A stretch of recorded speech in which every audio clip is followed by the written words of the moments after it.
Samajwadi party के पूर्व विधायक इरफान सोलंकी नाम ही काफी है। राजनीति और कानूनी विवादों के लिए उनके खिलाफ दर्ज हैं गैंगस्टर एक्ट के मुकदमे, आगजनी के मुकदमे, ब्लैकमेलिंग के मुकदमे, धमकी और भूम हड़पने जैसे मामले, गंभीर मामले दर्ज हैं। हालांकि कोर्ट ने उन्हें 3 मामलों में निर्दोष करार दिया और 4 मामलों में पुलिस की फाइनल रिपोर्ट भी लग चुकी है। लेकिन बाकी के मामलों में सुनवाई अभी भी जारी है और हर कदम पर कानूनी जंग जारी है।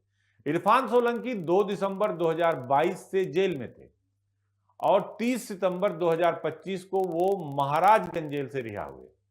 कुल 1013 दिन यानी करीब 34 महीने जेल में बिताने के बाद ही हाई कोर्ट की जमानत ने उन्हें आजादी दिलाई। जेल की सलाखें तो खुल गई, लेकिन अदालत और कानून की निगाहें अभी भी उन पर बनी हुई हैं। जेल की सजा का असर उनके राजनीतिक करियर पर भी पड़ा, क्योंकि सजा होते ही विधानसभा सीट की सदस्यता चली गई।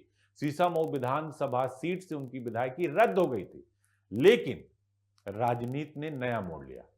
नवंबर 2024 में हुए उपचुनाव में उनकी पत्नी नसीम सोलंकी ने जीत दर्ज कर सीट अपने नाम कर ली और जनवरी 2026 तक उनकी स्थिति में कोई बदलाव नहीं हुआ। यानी इरफान सोलंकी एक तरफ जेल, गंभीर मुकदमे, अदालतों के चक्कर, हाई कोर्ट में कानूनी जंग, तो दूसरी तरफ परिवार के जरिए राजनीति में पकड़ और सत्ता का असर।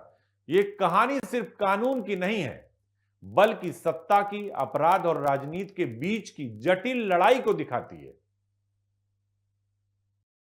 सियासत में कहते हैं कि वक्त कभी भी एक जैसा नहीं रहता। जो हाथ कभी जनता का अभिवादन करते थे, उन्हें 1013 दिनों तक जेल की सख्त रोटियां और महाराजगंज की तन्हाई नसीब हुई। 2 दिसंबर 2022 से शुरू हुआ वो अंधेरा सफर 30 सितंबर 2025 की सुबह उजाले में बदला। 34 महीनों का वो वनवास, जिसमें 18 मुकदमों की तपिश थी और अपनों से दूर होने का दर्द। लेकिन जब कानून के तराजू ने 3 मामलों में बेगुनाही की मोहर लगाई, तो सलाखें खुद ब खुद पीछे हट गई। इरफान सलाखों के पीछे थे, किला सूना था और दुश्मन घात लगाए बैठे थे। लेकिन तभी सीसामऊ की जमीन पर एक नई पटकथा लिखी गई। जिस विरासत को मिटाने की कोशिश हुई, उसमें नसीम सोलंकी ने अपनी ममता और मजबूती से बचा लिया। नवंबर 2024 की वो जीत सिर्फ एक उपचुनाव का नतीजा नहीं थी, बल्कि उस भरोसे की गूंज थी जो सोलंकी नाम के साथ जुड़ा है।